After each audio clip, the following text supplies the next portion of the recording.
श्रीमद् भागवत गीता में क्या है? श्रीमद् भगवत गीता हिंदुओं के पवित्र ग्रंथों में से एक है।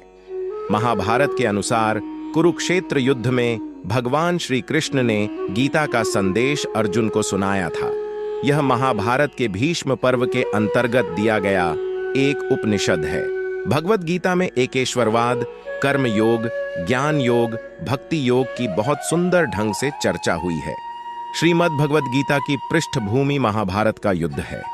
जिस प्रकार एक सामान्य मनुष्य अपने जीवन की समस्याओं में उलझकर किंकर्तव्य विमूढ़ हो जाता है और जीवन की समस्याओं से लड़ने की बजाय उससे भागने का मन बना लेता है, उसी प्रकार अर्जुन, जो महाभारत के महानायक थे, अपने सामने आने वाली समस्याओं से भयभीत होकर जीवन और क्षत्रिय धर्म से निराश हो गए थे।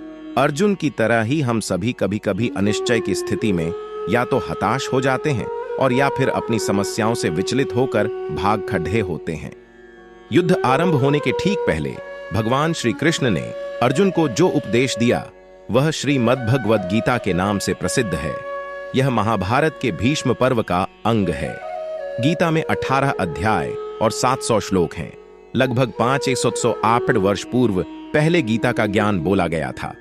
गीता की गणना प्रस्थानत्रयी में की जाती है, जिसमें उपनिषद और ब्रह्मसूत्र भी सम्मिलित हैं। अतएव भारतीय परंपरा के अनुसार गीता का स्थान वही है जो उपनिषद और धर्मसूत्रों का है।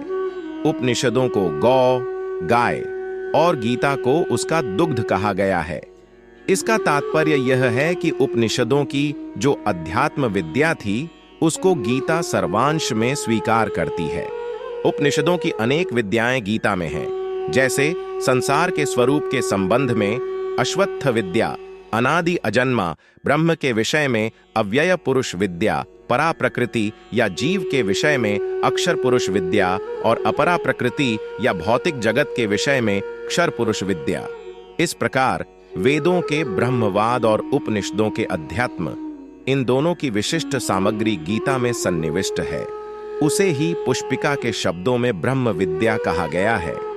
महाभारत के युद्ध के समय जब अर्जुन युद्ध करने से मना करते हैं, तब श्री कृष्ण उन्हें उपदेश देते हैं और कर्म व धर्म के सच्चे ज्ञान से अवगत कराते हैं। श्री कृष्ण के इन्हीं उपदेशों को भगवत गीता नामक ग्रंथ में संकलित किया गया है। हम सभी 18 अध्याय आपके लिए संस्कृत श्लोकों के सरल हिंदी अनुवाद के साथ आपके लिए लाए हैं। साथ में बने रहे और पहला अध्याय देखने के लिए नीचे डिस्क्रिप्शन में दी लिंक पर क्लिक करें।